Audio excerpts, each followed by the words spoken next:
Well, good evening, ladies and gentlemen. Welcome to Don Odell's Legends. My name is Art Tipaldi. I'm the editor of Blues Music Magazine and our blues music store. I ask you to check us out online. You can buy your CDs there and also support the magazine. And we are very lucky tonight to have someone here who has a resume and a history unlike anyone who's ever been in Don Odell's Legends, and that is John Primer, the guitar player, singer, songwriter, John Primer. And when I say a resume that no other person who's come into this studio comes with, Yep. you know, you have played with Muddy Waters, you've played with Junior Wells, you've Yes. played with Willie Dixon, Yep. you've played with the Rolling Stones Yes. in the Checkerboard Lounge, you've got 2 Grammy nominations, you've got a slew, like 12 or 14 Blues Music Award nominations. You are, and 14 years with Magic Slim. Yes, So, 13, you know, 13, well, 13, pretty close to 14. Yeah, so we are honored to have really a blues royalty in the house tonight with John Primer. John, welcome. Go ahead. Yeah. I'm glad to be here. And, Yeah. And good to see you there. Thank you. And you know, you follow that trail that so many of the blues men and women who we all love have journeyed, and that is the trail from Mississippi up to Chicago. Right, all the way to Chicago. Yeah. Now you went to Chicago in '63 when you were 1963. 18. 18 years old. What was life like in Mississippi as an African American in the '50s? Well, as going in the 50s as a kid, to me, it was a hard life, but as a kid, you growing up, nothing ever hard to you. Yeah. But I know it was hard because, you know, it was a time that you didn't have no food, or sometimes I didn't have no food. We didn't have food to eat. Yeah. You know, wake up in the morning and there ain't no food.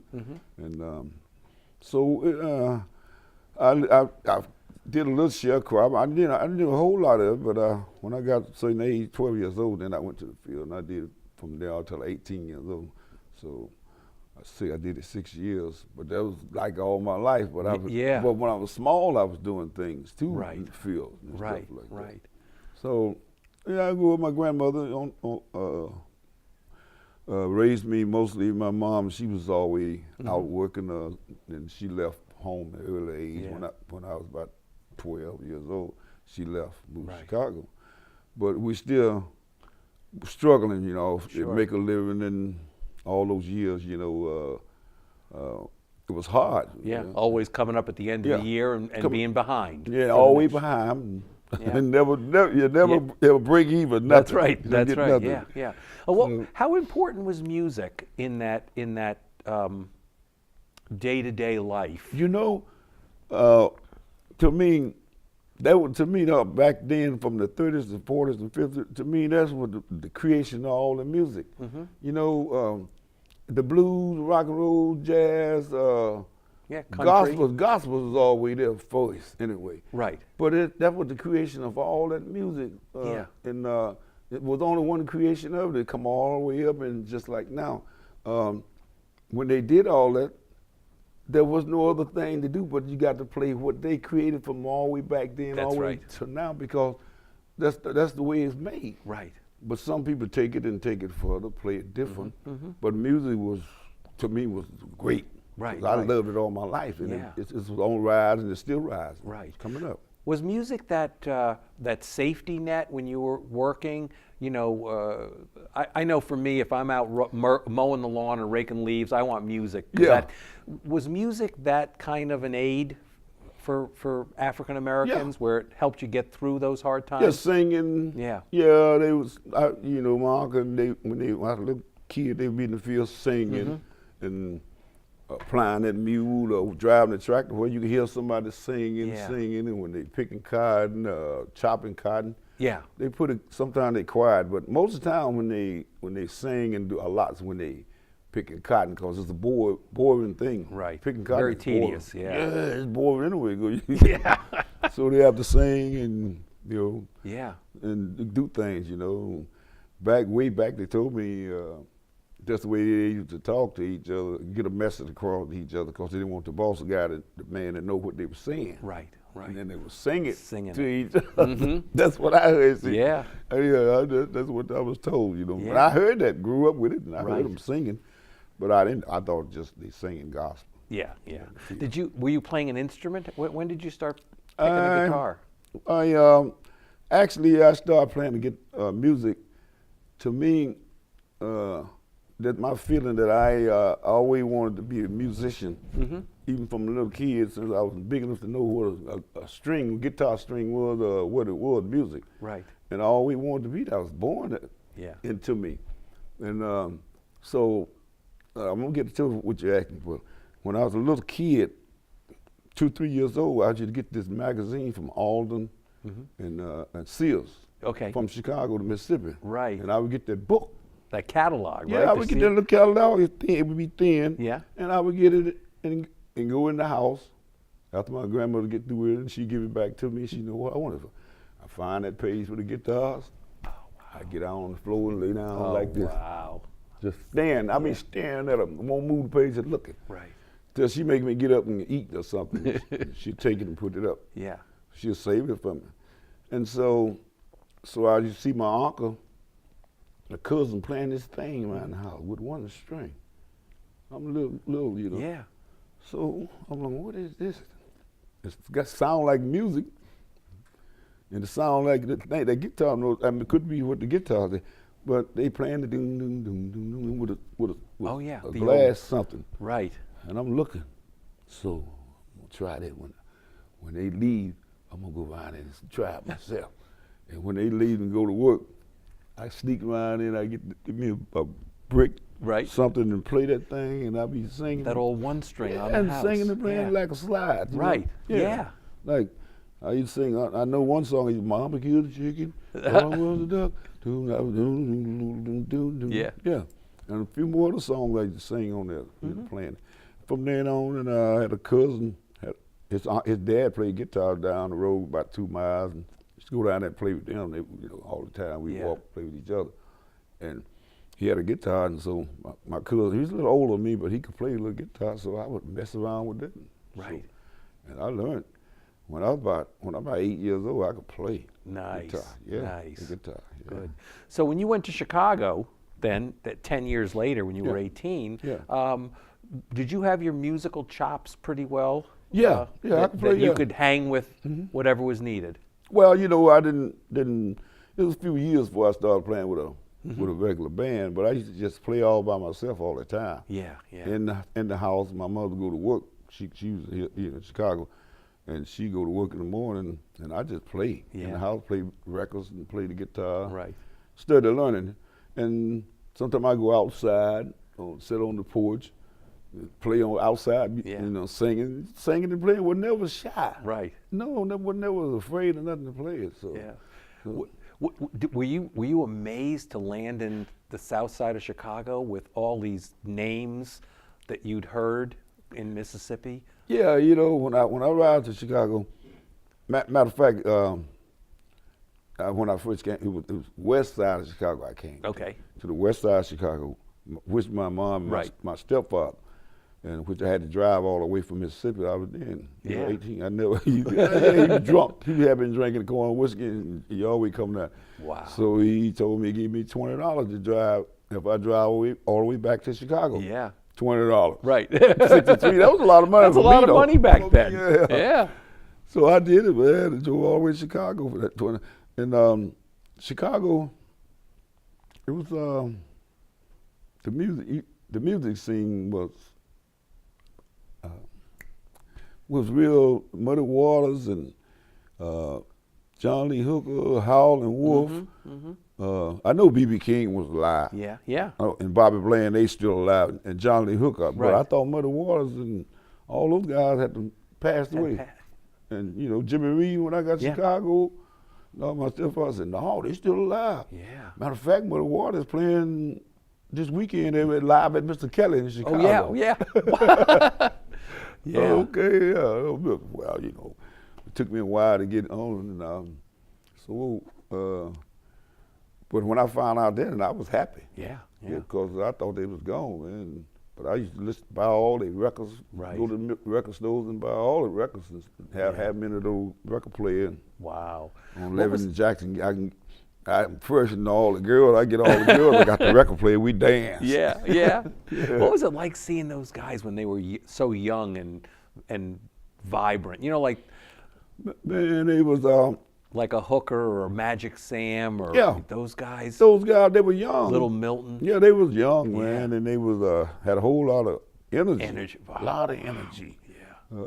I couldn't figure it out, but now see, I know. You push it. Yeah. You don't give it up. You push That's the right. energy. Junior Wells taught me that. Say, Yeah. hey, brother, look, push the issue whenever you're playing, but make sure you do it on time. Push the issue. Yeah. That's what he always cool. said. That's cool. Yeah. What, as somebody who's got all these ties to Chicago that our viewers have never heard, can you explain to them about Maxwell Street and what that was like? Man, Maxwell Street was one of the most popular plays in Chicago, especially on the weekend, Friday, Saturday. Yeah. But every day was a Friday and Saturday, Sunday down there. Right. But Friday and Saturday, you go down there, everybody's buying clothes. You if it costs $20, you talk them down to another price, $10. You might get it for $10. Yeah. It might not be the best of clothes, but hey, that's good clothes. And so if you want to look for me on Sundays, if anybody come to home over my mom's house, I call and say, where's John? Yeah. They call me John Boy. Right. Where's he at? So if you want to find him, just go right on down on Maxwell Street. Yeah. He down there every Saturday, Sunday, all the time. Yeah, every Sunday I'm there all day. Yeah. Playing down there with out on band. the street. Yeah, with a band called Pat Russian. Okay. Yeah, he's like, to me, he was the king of the Maxwell Maxwell Street Blues. Yeah. Pat was, because he had his daughters and all them playing, and he was the first guy that brought me down there to play music. Right. Because he was playing there. Yeah. But I mean, if anybody could have got to see that, they'd never forget it. Yeah. And I don't see why they destroyed it. That's right. They could have built it up. Yeah. Instead of tearing it down. Today it's just what some apartment buildings for Yep. college. Yep. Yeah, no, it's a whole different place. I remember about 15 years ago there was a Save Maxwell Street. Yeah. And it was just basically a tent Yeah. out there Yeah. with a couple of people performing. And, Yeah. I think I was involved with that You might too. have been, yeah. Me and a guy named Jody Noah, yeah. Yeah, it's almost like Maxwell Street to Chicago was to Chicago what juke joints were in Mississippi. Right. It was a place where you could play and learn. And pass around the Pass tip around, bucket. yeah. Make a little money, you didn't make much, but you make $30, $40. You made $40 on tip money down there. Split, everybody made good money. That's right. See, yeah. it was Yeah. good. And you might get enough to go buy that $20 Yeah. bit of clothing. You can Yeah, talk the guy down to you $10. go buy your pair of shoes and stuff, or go get some one of those Polish sausages, food or stuff, whatever, It's Well, good. like I said in the beginning, you've played with some of the greats and legends, and certainly Junior Wells. You played with him for what, 6 years or so in Teresa? 7 years. 7 years in Teresa's House band, yeah. Yeah. I always like to ask guys like yourself what you learned from them. And playing with Junior, you already said one thing about him, but what were some of the things that Junior could teach a young musician? To how to be a leader. Yeah. Junior was a great leader. And be for real, be a man that you would, and keep your promise. Yeah. Yeah, he tell you, always keep your promise, and just, hey, if you tell somebody you're gonna do something, you do it. Right. If you can't do it, you let them know. Yeah. If you borrow some money, this is Junior. He teaches you, if someone loan you some money and you don't pay him back, so then you got a problem. See, but the best thing you do, if you owe someone something and you don't have the money to pay him, he said, just don't walk by me when you see me like you don't know me. Right. Or don't speak to me. Just come Yeah. up and say, hey, Junior, I don't have it right now, but I'm kind of short, but when I can be able, I give it to you. And he said, that's the way you got to do it. You just can't get mad at it because you owe me. Yeah, yeah. So, and then he said, and about another chance, if you come up to me like that, I might say, hey, you need some more? And that's me. Yeah. That's the way I am. If I loan somebody some money or whatever I give them, I don't look for it back. I don't get mad at them. Right. It's a gift for me. Yeah. Yeah. But I don't tell them, hey man, you got to pay me back. Okay, let me have this. What's a gift? Yeah. I ain't gonna get mad. Hey, you need some more, cause you must Then need it. That's right. Then That's I'm there. the- Yeah. I- Yeah. And I then you did. took the step up to Muddy's Yeah. band. You Yeah. were in his last band. Yeah. How difficult is it, or how difficult was it to learn his style? Wasn't bad at all Yeah. because that's what I studied all my life was water music. Right. Most of anybody music. See, because it was easy to play. Yeah. For me. Yeah. See, so when I got his band, I already knew all his music. Yeah, all his tricks. Yeah, Yeah. all his tricks, his songs. Yeah. I knew him, you know. Right. Because he heard me playing '79 with Willie Dixon in Mexico City. Yeah. And he went, when the old band quit, when Yeah. Willie Smith and all Right, Pine, right. all when they quit, Yeah. Muddy called Willie Dixon and asked for me. But when he saw us in Mexico playing, he asked Willie, said, hey, who's that young man playing the guitar up there? Willie said, oh, that's John Primer. Muddy said, that man know my music. Right. Yeah. And Yeah. so when they quit, that's who he asked. They He said- sent Mojo Buford, the harmonica player, out Yeah. to Reason to get me. Right. Yep. Right. Yeah. You once told me that Muddy taught you what the blues was all about. Yeah. Well, yeah, well, you know, just play it. Yeah. That's what it's all about. You got to play it. Ain't no such thing as changing it to another different form. Right. Play the blues. He told me to play the blues, and he taught me what I learned from him, that doesn't matter about the lyric, about the music. Yeah. The lyrics is what different. That's right. The music is always got to be the same for the blues. You can't change it. Yeah. So he taught me that. Yeah. Yeah, to do it that way. Cool. Yeah. And then you had that great opportunity to play with the Stones. Yeah. See. do they still remember you today? You ever You run know, them guys. From that day on, I Yeah. never had no kind of contact with those No, guys. yeah. But they know me. Yeah, yeah. Yeah, because I think they had to. They wanted me to sing on that record. Right. That's Yeah, right. I played sing two songs on there called Angie and Let It Bleed. Okay. My song is the first song on it, and I think the third song on it. Yeah. Is that Stones tribute? Is that right? Chicago, singing Chicago. Yes, yeah, playing yeah. Chicago. Yeah. Chicago playing the Stones. That's right. Chicago plays the Stones. Yeah. Yeah, so they know. Yeah, I mean, I was watching that today just to remind me, and you're in the background. It's Oh, that was- it's yeah. the Stones and Muddy Waters live at the Checkerboard Lounge, 1981. Yep. And there's John in the background for almost the whole night. Oh, I you didn't know. go take a break. Yeah, yeah, yeah. Buddy Guy's up there, Lefty Diz, Junior Wells. Junior Wells. Yeah. It was a great night. Man, I had some fun. I bet you did. Trying to figure out what's going on. Yeah, I'm yeah. I'm looking at them. Yeah, yeah, yeah. Now, I read something in one of your more recent CDs your wife Lisa wrote, and she Yeah. talked about the straightforward or the primer lump. Yeah. What is that? That's kind Well- of your own individualistic style. Yeah, well, like when I got with Magic Slim, I always playing that way. Mm-hmm. And when I got with Magic Slim, he played the lump, but they just held that one note, do. But see, I put the other note in there, Oh, okay. That's the something like lump. that. That's a lump, yeah. Yeah, yeah. That's the lump. Right. Yeah, and then the other part was the Oh, the straightforward or the primer lump? the straightforward, Yeah. the lump, yeah.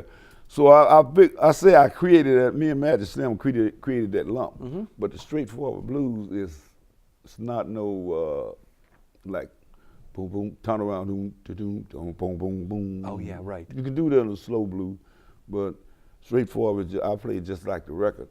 Mm-hmm. See, when you listen to the record, people don't understand. You gotta listen. They think it's that. But you listen to B.B. King, all them. Right.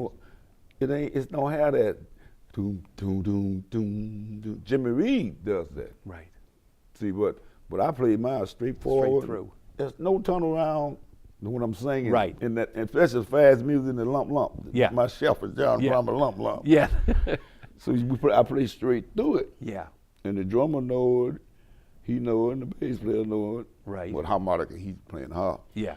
But they know that trick. See, I taught them that trick Mm-hmm. to do, how I do that. Cool. Because if you make a hit in there when I get it to come in, I have to wait. Yeah. So I told them just go straight forward. That's what straightforward blues is. Yeah, Just right. like a record.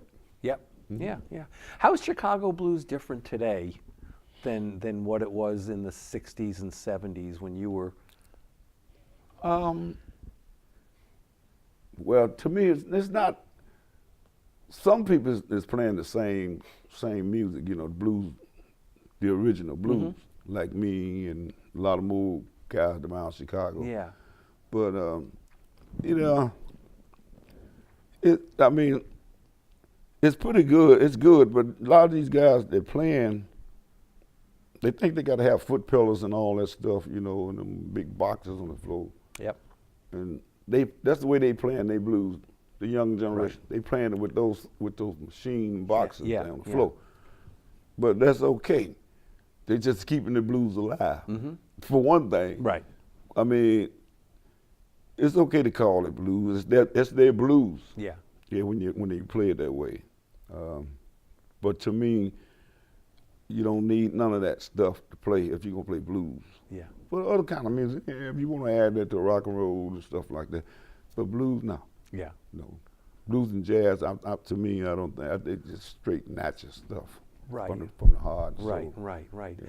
So how are you working to carry the blues forward? Hard, working You're very working hard, yeah. Yeah, taking it everywhere. Yeah. Yeah, and everywhere I go, and I play it the way I play it, so people can feel it.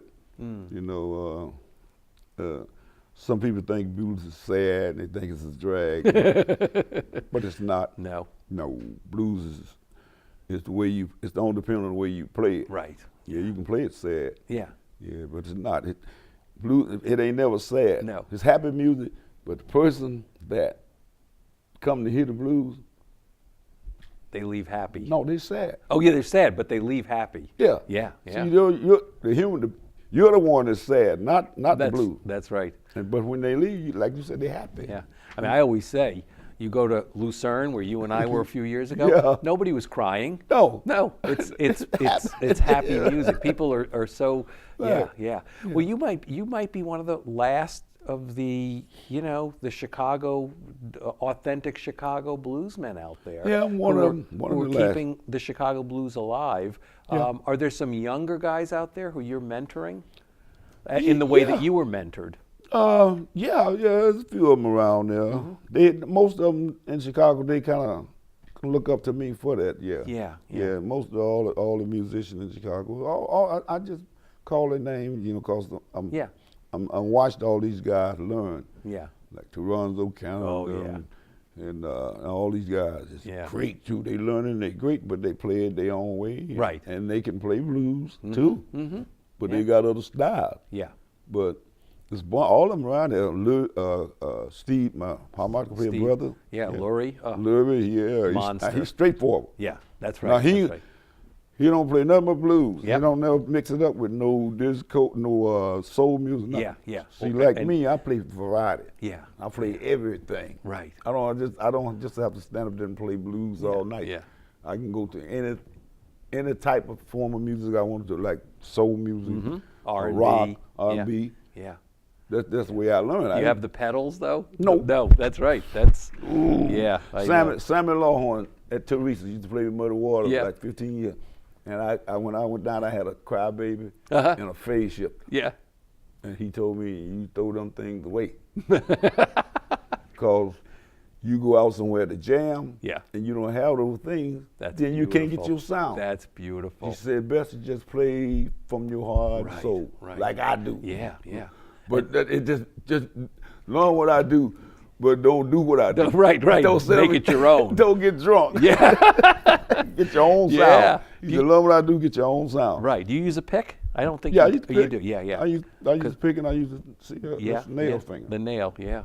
I can do all that, Well, this is great, John. Thank you so much. And fun, we're looking forward to this great performance tonight. Once again, ladies and gentlemen, John Primer, one of the really legendary performers, but also uniquely contemporary too. Well, John, thank you, man. Thank you too. All right.